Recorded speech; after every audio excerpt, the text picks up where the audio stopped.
저는 시골의 아주 작은 규모의 초등학교를 졸업했습니다. 당시에 얼마 떨어지지 않는 시내만 해도 초등학교 학생이 너무 많아서 오전반, 오후반이 있을 정도였습니다. 저도 4학년까지는 시내에 있는 초등학교를 다니다가 아버지를 따라 5학년 때 고향에 있는 초등학교로 전학을 온 것입니다. 그때 졸업한 학생이 35명입니다. 서울에 그 졸업한 동창 중에 6명이 지금 서울에서 살고 있습니다. 두세 달에 한 번씩 만납니다. 저는 그 만남이 너무 좋습니다. 제 개인의 생각입니다. 중학교 동창회도 가보았고, 고등학교 동창회도 가보았고, 대학 동창회도 제가 한 번 가보았습니다. 심지어 신학교를 졸업한 친구들을 동창으로 만나본 적도 있습니다. 그런데 그 모임에 가면 대부분의 경우에 지금의 지위와 경제적 능력을 자랑합니다. 말은 하지 않지만 그 모습이 직접 간접적으로 느껴져요. 물론 그렇지 않는 분들도 분명히 계실 것입니다. 그런데 초등학교 동기를 만나면 전혀 그렇지 않습니다. 만나면 어느덧 55년 전으로 돌아갑니다. 너는 도시락을 싸왔지만 나는 도시락을 싸우지 못했어. 얼마나 배가 고팠던지 남의 집에 돼지 감자를 캐 먹다가 들켜서 교무실에서 벌을 선 적이 한두 번이 아니었지. 운동회 때 분명히 1등으로 달렸는데 마지막에 2등으로 쳐졌지. 왜? 너무 배가 고프고 힘이 없어서. 조기 청소할 때 너 반장이라고 우리를 부려먹었지. 성적 때문에 선생님께 소나기를 맞으며 물쇼를 한 적도 있었지. 그리고 너 교장 선생님 딸 좋아했지. 그러한 많은 말들이 55년 전으로 돌아가 회자를 합니다. 그런데 만날 때마다 비슷한 얘기를 해도 그렇게 정겹습니다. 살아가면서 마음이 따뜻해질 때가 있어요. 정겨울 때가 있습니다. 그것은 내가 어떤 곳에 있느냐에 따라서 달라집니다. 과거의 초등학교라는 곳으로 돌아가면 제 경우에는 마음의 위로를 받습니다. 기뻐집니다. 지금의 위기에서도 새로운 길이 열릴 것 같은 그런 생각이 들어집니다. 그런데 믿음으로 살아가는 저와 여러분들도 마찬가지입니다. 어느 장소에 있느냐에 따라서 제대로 된 믿음의 길을 걸어갈 수도 있습니다. 장소 때문에 우리의 믿음의 길이 잘못될 수도 있습니다. 믿음이 성숙할 수도 있습니다. 그러나 믿음이 나락으로 그 장소 때문에 떨어질 수도 있습니다. 침체된 믿음의 길에서 벗어날 수도 있습니다. 그러나 점점 더 잘못된 믿음의 구렁텅이에 빠질 수도 있습니다. 저와 여러분, 우리의 삶이 살아가는 장소가 어디입니까? 두 여인이 안식 후 첫날, 오늘로 말하면 주일 새벽에 주님의 무덤으로 달려가고 있습니다. 주님의 무덤에 시신의 향품을 넣기 위함입니다. 큰 지진이 났습니다. 큰 천사가 하늘부터 내려와 돌을 굴려내고 그 위에 앉았습니다. 그 형상이 번개같고 그 옷이 눈과 같다고 오늘 본문이 기록하고 있습니다. 지키던 경비병들은 무서워 떨며 죽은 자와 같이 된 사건이 일어났습니다. 그때 천사가 두 여인에게 무엇이라고 말합니까? 5절, 6절, 7절을 제가 봉독해 드립니다. 천사가 여자들에게 말하여 이르되 너희는 무서워하지 말라. 십자가에 못 박히신 예수를 너희가 찾는 줄을 내가 아노라. 그가 여기 계시지 않고 그가 말씀하신 대로 살아나셨느니라. 와서 그가 누우셨던 것을 보라. 또 빨리 가서 그의 제자들에게 이르되 그가 죽은 자 가운데서 살아나셨고 너희보다 먼저 갈릴리로 가시나니 너희는 거기서 너희가 배우리라 하라. 보라, 내가 너희에게 일렀느니라 하거늘. 지금 천사들이 제자들에게 무엇이라고 말하고 있습니까? 예수님이 죽었다가 다시 살아나셨다. 부활하신 주님을 만날 수 있는데 어디 가야 되느냐? 갈릴리라는 장소로 가라. 그리하면 부활하신 주님을 만날 수 있다고 천사가 알려주었습니다. 여자들이 무서움과 기쁨으로 달려가는데 부활하신 주님을 만납니다. 그때 주님이 두 여인에게 다시 어떤 말씀을 하십니까? 10절을 봉독해 드립니다. 이에 예수께서 이르시되 무서워하지 말라. 가서 내 형제들에게 갈릴리로 가라 하라. 거기서 나를 보리라 하시니라. 저와 여러분들은 우리의 삶의 장소가 부활의 주님을 만나야 합니다. 그래야 우리의 믿음이 회복될 수 있습니다. 영적 병이 걸렸다면 고침받을 수 있습니다. 새로운 인생의 문을 열 수 있습니다. 믿음의 길을 열 수 있습니다. 그것이 어디입니까? 예루살렘이 아니라 갈릴리입니다. 그 당시 예루살렘은 정치적, 종교적, 경제적 중심지였습니다. 성전이 있습니다. 이스라엘의 수도입니다. 많은 사람들이 모여 장사를 하여 물질이 있는 곳입니다. 그러나 갈릴리는 변방입니다. 사마리아는 이방의 피를 섞었기에 당연히 천시받았지만 갈릴리는 유대 정통 사람들이 살고 있어요. 그럼에도 불구하고 예루살렘 사람들에게 무시당하는 상민 취급을 받았습니다. 그런데 부활의 주님께서는 그 화려하고 성전이 있는 곳에서 제자들을 만나지 않으셨습니다. 변방에 있고 무시당하는 갈릴리에서 제자들을 만나시기를 원하시고 계셨다는 것입니다. 오늘 본문의 말씀을 보면 우리가 분명히 알 수 있는 것이 있습니다. 내 인생의 장소가 예루살렘이 되면 부활의 주님을 만날 수 없습니다.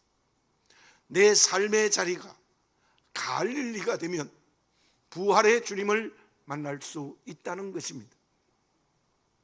나의 삶의 자리가 어떤 장소입니까? 갈릴리입니까? 예루살렘입니까? 그러면 나의 삶의 자리가 갈릴리가 되어야 부활의 주님을 만날 수 있다는 것이 무엇입니까? 삶의 장소가 예루살렘이 되지 않고 갈릴리가 되는 것이 무엇입니까? 우리나라의 최고의 셰프인 분이 이렇게 말했습니다. 내가 지금의 셰프가 된 비결은 이러합니다. 손님들이 먹고 나간 뒤에 그 음식을 살피는 것입니다. 어떤 음식은 다 먹었는데 어떤 음식은 많이 남겼습니다. 왜 남겼을까? 재료가 잘못되었는가? 향료를 잘못 썼는가? 간이 맞지 않는가? 자세히 생각을 한다는 거예요. 그리고는 다시 생각합니다. 내가 요리하는 일이 일상의 잘못된 매너리즘에 빠지지 않았는가? 그것을 생각하고 처음 요리를 할 때의 마음으로 돌아가는 것입니다.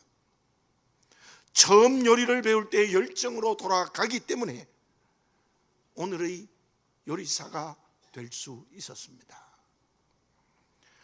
오늘 나의 삶의 자리가 갈릴리가 되어 부활의 주님을 만날 수 있는 곳이 어떤 장소입니까? 왜 갈릴리에서 부활하신 주님이 제자들을 만나 주십니까? 주님이 예루살렘에서 심한 배척과 십자가에 죽으셨기 때문에 갈릴리로 가셨을까요? 갈릴리는 환영을 했기 때문에 갈릴리로 가셨을까요? 그렇지 않습니다. 주님은 환영과 배척에 이끌리시는 분은 결코 아니었습니다. 아니면 고향이 그리워서였을까요? 이 세상의 수많은 사람들은 출세하고 성공하고 돈 많이 벌면 고향으로 가서 자랑하고 싶어요. 예수님도 죽었다가 부활하셨으니 고향에 가고 싶었을까요? 주님은 지역주의에 매인 분이 절대로 아닙니다. 그렇다면 왜 갈릴리에서 제자들을 만나기 원하셨습니까? 마태복음 4장 17절에 이러한 말씀이 있습니다. 이때부터 예수께서 비로소 전파하여 이르시되 회개하라 천국이 가까웠느니라 하시더라. 그 말씀은 주님의 공생의 사역을 시작할 때 첫 일성이었습니다. 그 사역의 출발지가 갈릴리입니다. 부활하신 주님은 그 사역의 출발지가 갈릴리였기 때문에 그곳에서 제자들을 만나기를 원하셨을까요? 물론 그런 의미가 있다고 생각합니다. 그러나 더 중요한 것은 제자들에게서 찾아야 합니다. 마태복음 4장 18절에서 22절에 보면 베드로, 안드레, 야고보, 요한은 모두 갈릴리 해변에서 주님의 부름을 받아 제자가 되었어요. 그때 그들은 어떤 응답을 했습니까? 배를 버렸습니다. 그물을 버렸습니다. 절대로 쉽지 않습니다. 대대로 내려오던 생업, 그걸 과감히 버렸습니다. 심지어 가족도 두고 주님을 따라왔습니다. 그때 제자들은 예수님께 생명을 걸었습니다. 오직 주님만을 사랑하는 열정이 그 제자들에게 있었습니다. 마태는 갈릴리 가버나움의 세리였습니다. 예수님이 나를 따라오너라는 말씀을 듣고 즉시 그 모든 생업을 버리고 주님을 따라갔습니다. 역시 열정과 생명 거는 일을 한 사람이 마태입니다. 짐작할 수 있는 것은 유다가 고향이었던 가룟 유다를 제외한 11제자는 모두가 다 갈릴리에서 부름을 받았고 그들은 모두 갈릴리에서 주님의 제자가 되는 첫 사랑의 열정을 가졌습니다. 그런데 그 사랑의 열정, 생명까지도 바치겠다는 그 마음이 어디서 무너졌습니까? 예루살렘입니다. 제자들은 주님과 함께 예루살렘에 갈 때에 꿈이 있었습니다. 예수님이 메시아 왕이 되면 이 나라를 로마로부터 독립하고 가난한 자의 문제를 해결할 거다. 그러면 예수님이 왕이 되면 나는 권력의 높은 자리에 하나를 차지하겠다는 꿈이 그들에게 있었던 것입니다. 그런데 주님이 십자가에 죽으셨습니다. 그때 모든 제자들은 주님을 배신했습니다. 그들의 꿈은 깨어져 버렸습니다. 처음 사랑의 열정은 간 곳이 없습니다. 주님께 생명을 걸겠다는 마음은 다 사라져 버렸습니다. 오히려 패배자로 전락했습니다. 그 제자들의 인생 전체가 무너지고 말았습니다. 부활하신 주님께서는 제자들의 꿈이 무너진 곳, 주님을 사랑하는 열정을 잃어버린 곳, 패배자가 되어 인생에 무너졌다고 생각하는 곳에서 만나지 않으셨습니다. 제자들이 주님을 위하여 생명을 걸고 사랑한 곳, 그리고 예수님을 통하여 꿈을 꾸었던 그곳에서 만나기를 원하셨던 것입니다. 사랑하는 교우 여러분, 저를 포함해서 나의 예루살렘은 어디입니까? 나의 갈릴리는 어디입니까?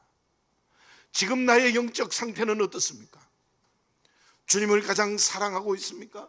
주님을 통해서 주시는 사명이 꿈이 되고 있습니까? 내 모든 것을 주님을 위하여 사용하고 있습니까? 그렇다면 갈릴리입니다. 부활하신 주님을 만나서 살아가고 있습니다. 그런데 반대이지 않습니까? 제자들이 예루살렘에서 주님을 배신했듯이 나도 주님 앞을 돌아서서 말씀을 거역하는 삶의 걸음을 걷지 않습니까? 주님을 사랑하는 것은 이미 옛날 얘기가 되지 않았습니까? 주님께서 주신 사명의 꿈은 다 깨어져 버리지 않았습니까? 믿음의 길이 잘못된 일상의 습관에 빠져버리지 않았습니까? 그렇다면 부활의 주님을 만나고 있지 못합니다. 그렇다면 예루살렘에 서 있는 나의 모습입니다. 예수님께서 제자들을 갈리에서 만나서 어떻게 하셨습니까? 소극적으로 보면 제자들의 배신과 실수와 죄를 완전히 용서하셨습니다. 저 개인적인 생각입니다. 주님이 십자가에서 여러 말씀을 하십니다. 7마디의 고백을 하셨는데요, 그 중에 이런 고백을 하셨습니다. 주여, 저들의 죄를 사하여 주시옵소서. 저들이 하는 일을 알지 못하고 있습니다. 죄를 사하여 주옵소서. 그 주님의 십자가상의 기도는 분명히 만인의 죄를 사하고 저와 여러분들의 죄를 용서하시는 말씀이었을 것이 틀림이 없습니다. 그런데 저는 이 말씀을 읽다가 이런 생각이 들었어요. 예수님께서 특별히 그때 제자들의 죄와 배신과 실수와 잘못을 용서하시는 말씀이 아니었을까? 왜냐하면 예수님께서 제자들을 갈리에서 만나자 하신 곳은 제자들의 모든 죄를 용서하시기 위함입니다. 그리고는 더 적극적으로 보면 제자들을 믿었습니다. 제자들을 믿고 그들에게 새로운 사명의 꿈을 주고 싶으셨던 것입니다. 부활하신 주님은 지금 저와 여러분들을 만나기를 원하십니다. 모든 죄와 실수와 배신을 용서하시기를 원하고 계십니다. 그리고 저와 여러분들에게 믿으시고 새로운 사명의 꿈을 주시기를 원하십니다. 저와 여러분, 이제 주님이 부활하여 살아계신 때입니다. 부활주일이 지난 첫 주일입니다. 우리 모두 그 주님의 품 안으로 돌아서는 새로운 결단이 우리에게 있어져야 될 줄로 믿습니다. 그곳이 부활의 주님을 만나는 갈릴리입니다. 야곱을 봅시다. 그는 베델에서 하나님을 만났지 않습니까?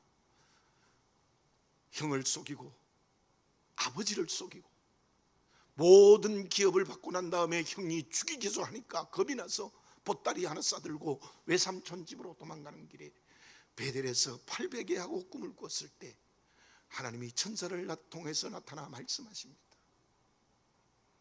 가나안 땅을 너와 내 자손에게 주겠다. 내 자손을 티끌 같게 해주겠다. 내가 너와 함께하고 떠나지 않겠다. 놀라운 축복을 하십니다. 그때 야곱이 그 하나님 앞에 서원을 합니다. 하나님, 그렇게 축복하시면 이곳에 돌아와서 11조를 드리고 하나님의 집을 세우겠습니다.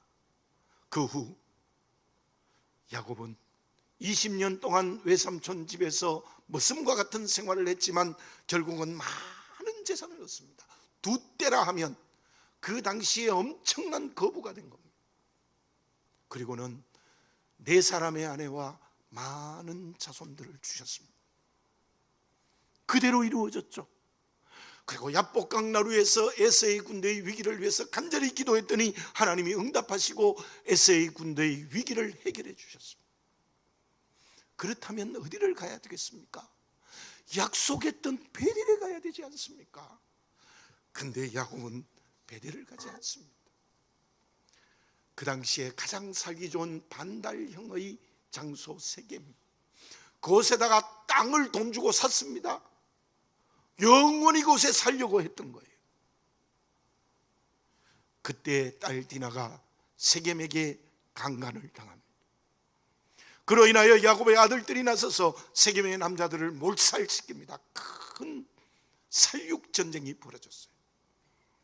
그때 야곱이 정신을 차립니다. 모두를 불러서 모든 우상을 상수리 나무 밑에 묻어버리고 베델로 올라갑니다. 야곱이 이스라엘이 되어 민족의 조상, 저와 여러분들의 영적 조상이 된 이유는 그때 베델로 올라갔기 때문이라는 생각이 저에게는 들어집니다. 약속을 지키고 11조를 드리고 성전을 세웁니다.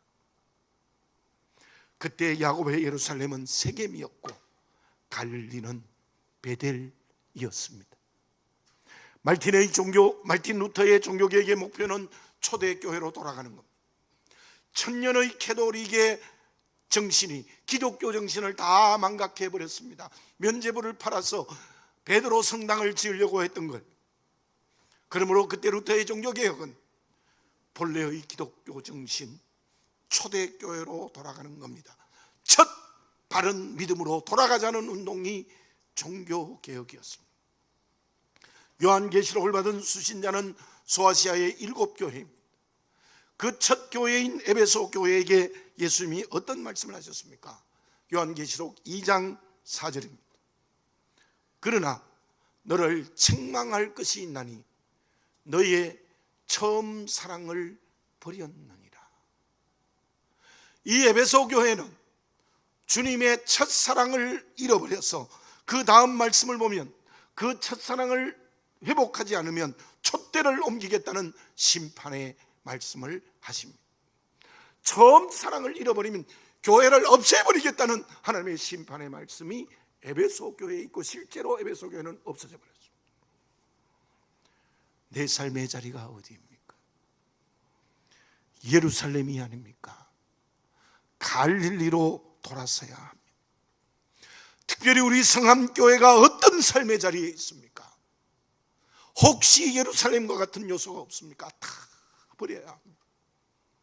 우리 성함교회 공동체는 갈릴리에서 부활의 주님을 만나야 되는 것입니다. 여러분들의 가정은 어떻습니까? 여러분들의 삶의 자리인 직장과 사업의 현장은 어떻습니까? 오늘 이 부활의 주님의 명령을 순종하시기 바라겠습니다. 갈릴리로 가라. 거기서 나를 보리라. 그 새로운 선택의 결단이 성령으로 우리에게 이루어져야 될 줄로 믿습니다. 그러면 죄 용서의 은혜를 체험하고 새로운 사명의 꿈의 길을 출발하는 갈릴리는 어떤 삶이 이루어지는 것입니까? 전휘곤 씨가 쓴 마라도나의 효과와 리더의 조건이라는 글이 있습니다. 이런 내용이 있습니다. 1986년 멕시코 월드컵 대회 였대였습니다. 우리나라가 30년 만에 출전한 축구 대회입니다. 그런데 그 대회는 마라도나의 월드컵이었다는 별명이 있습니다. 왜냐하면 그 경기에서 마라도나는 90분 경기에서 21명을 지배하는 마지막 선수이라고 전문가들이 평을 했습니다. 그런데 그보다 더 훌륭한 점이 있었습니다. 경기를 하면 자동적으로 여러 수비수들이 마라도나에게 모여옵니다. 그때 마라도나는 다른 선수에게 공을 패스하여 골이 나게 하는 겁니다. 그래서 마라도나는 함께하는 동료들의 역할을 끌어올리는 뛰어난 리더라는 것입니다. 그 글을 쓴 전희원 씨는 이렇게 말합니다. 과거의 리더는 자기는 가만히 있고 아랫사람을 부리는 것이 과거의 리더였다. 그러나 이제는 마라도나와 같은 리더가 필요하다. 함께 뛰어야 한다. 함께 뛰면서 일할 수 있는 기회를 옆에 있는 동료나 아랫사람에게 주는 리더가 되어야 된다라는 말을 했습니다. 실제로 지금의 리더는 그러한 방향으로 나아가는 것 같습니다. 갈릴리에서 부활의 주님을 만나면 주님께서 어떤 새로운 꿈을 주십니까? 혼자 새로운 꿈을 꾸라고 말하지 않으십니다. 혼자 일을 하라고 하시지 않습니다. 주님이 언제나 함께 하십니다. 주의 영인 성령으로 함께 해주십니다. 함께 하셔서 새로운 꿈을 이루게 하십니다. 부활의 주님은 하나님의 전능의 능력을 가지셨습니다. 그 능력을 가지고 어떻게 사용했습니까? 사람의 생각과 전혀 달랐어요. 사람이면 죄라고 해도 그 전능의 하나님의 능력을 받았으면 이런 일부터 했을 것 같아요. 엉터리 재판을 한 빌라도를 찾아가서 책망하고 심판하시지 않았겠어요? 헤롯을 찾아가서 꾸중하시고 벌을 주셨습니까? 가야바를 찾아서 그 능력으로 원수 갚았습니까? 그렇지 않습니다. 주님은 하늘과 땅의 모든 권세, 전능의 능력을 가져서 그들을 찾아가지도 않으셨고 복수하지도 않으셨습니다. 어떻게 하셨습니까? 18절, 19절, 20절을 제가 봉독해 드립니다. 예수께서 나와 말씀하여 이르시되 하늘과 땅의 모든 권세를 내게 주셨으니 그러므로 너희는 가서 모든 민족을 제자로 삼아 아버지와 아들과 성령의 이름으로 세례를 베풀고 내가 너희에게 분부한 모든 것을 가르쳐 지키게 하라. 볼지어다 내가 세상 끝날까지 너희와 항상 함께 있으리라 하시니라. 아멘. 그럼 저를 한번 따라서 해볼까요? 볼지어다 내가 세상 끝날까지 너희와 항상 함께 있으리라. 아멘. 하나님은 예수님에게 부활하셨을 때 하늘과 땅의 권세를 다 주셨습니다. 주님이 무엇이라고 말씀하십니까? 하늘과 땅의 권세를 받은 내가 세상 끝날까지 언제나 너와 함께 해주겠다는 약속이에요. 함께 해주겠다는 약속입니다. 그러므로 모든 민족으로 제자를 삼아라. 아버지와 아들과 성령의 이름으로 세례를 베풀어라. 내가 너희에게 분부한 것을 가르쳐 지키게 하라. 주님이 부활하여 40일 동안 계시다가 승천하시기 직전에 제자들에게 주신 말씀이 사도행전 1장 8절입니다. 우리가 너무나 잘 압니다. 봉독합니다.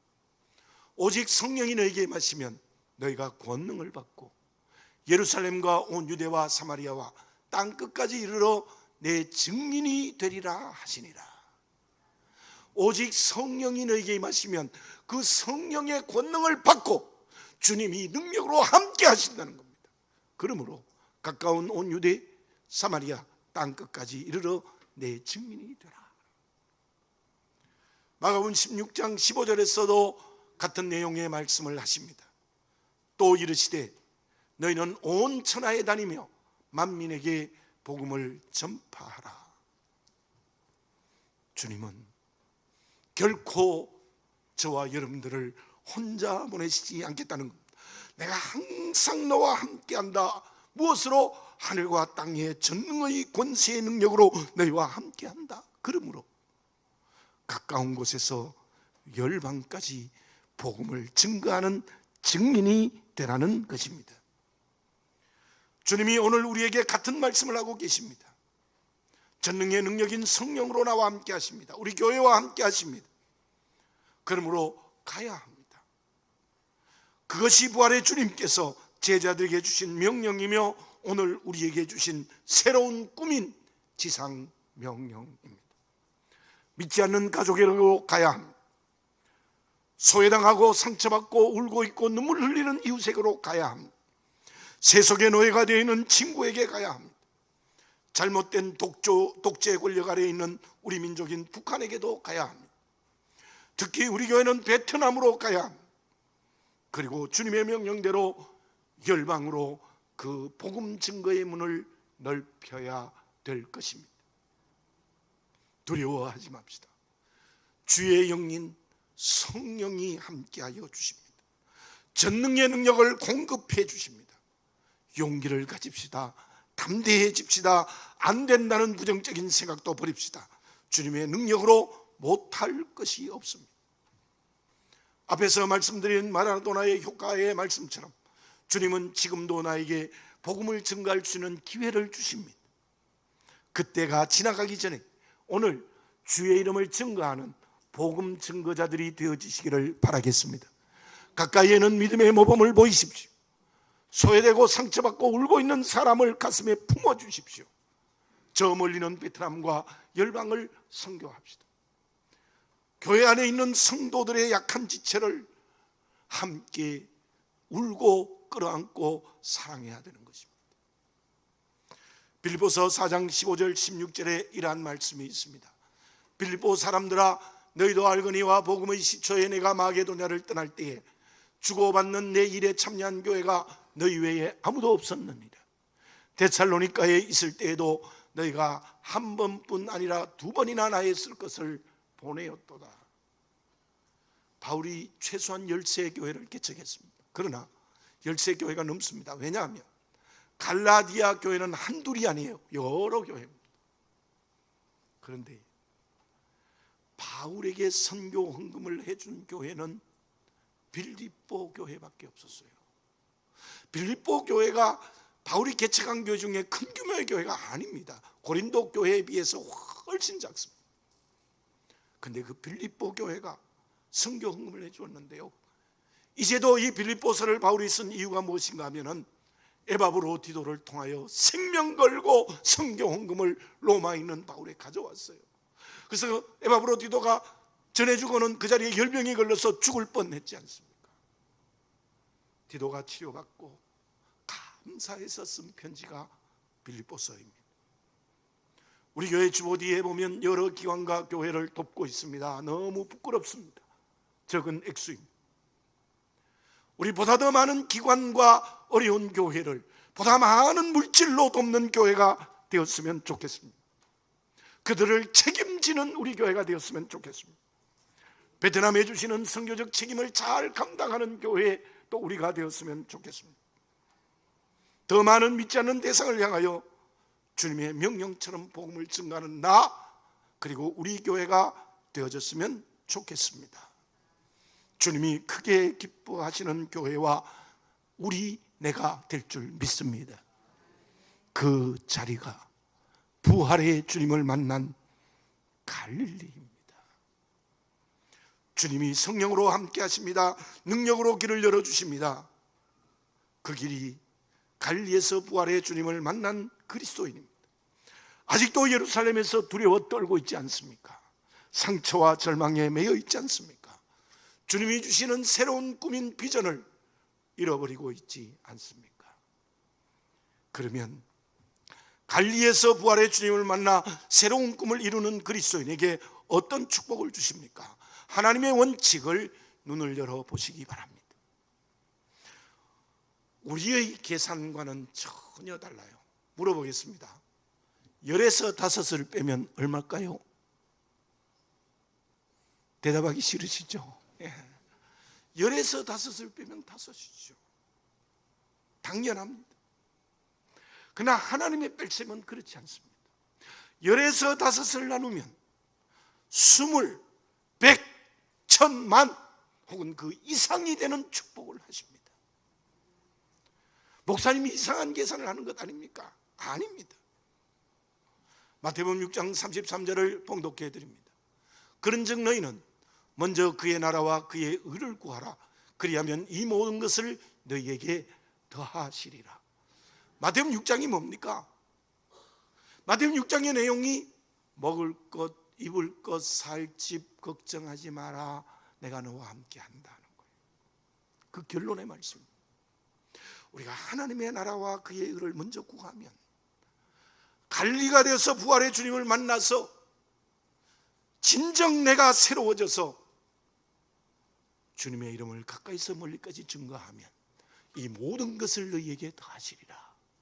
여러분, 내게 있는 것으로 하나님의 나라를 구하면 먹을 것, 입을 것, 살 것 하나님이 책임지고 축복해 주신다는 말씀이에요. 더해 주시는 축복이 주님의 계산법이십니다. 그 축복의 그릇이 되어지시기 바랍니다. 저와 여러분들은 지금 삶의 자리가 갈릴리입니까? 예루살렘이지 않습니까? 기도드리겠습니다. 거룩하신 아버지 하나님, 정직하게 나를 보게 해 주시옵소서. 아직도 갈릴리에서 상처와 절망에 매여 있고 죄로 두려워 떨고 있으며 패배자로 하나님이 주시는 꿈을 잃어버리고 있지 않습니까? 부활의 주님은 나를 갈릴리에서 만나기를 원하십니다. 내가 주님을 가장 사랑했던 때, 내가 주님을 위하여 내 생명을 바치고자 한 때, 내가 주님을 위하여 내 모든 것을 사용하고자 한 그때에 주님이 나를 만나고 싶어 하십니다. 그 주님을 만나, 그 부활의 주님을 만나는 영적 변화의 역사가 일어나게 해 주시옵소서. 그리하여 그 부활의 주님께서 주시는 명령님, 가까운 곳에서 멀리까지 주의 이름 증거하고 하나님의 나라 구하는 삶을 걸어가게 하옵소서. 그때 하나님께서는 땅의 기업도 풍성하게 축복해 주실 줄로 믿습니다. 아버지 하나님, 예루살렘에서 머뭇거리는 어리석은 자가 되지 말고 갈릴리에서 부활의 주님을 만나는 성령의 체험을 하게 하여 주시옵소서. 예수님의 이름으로 기도드립니다. 아멘.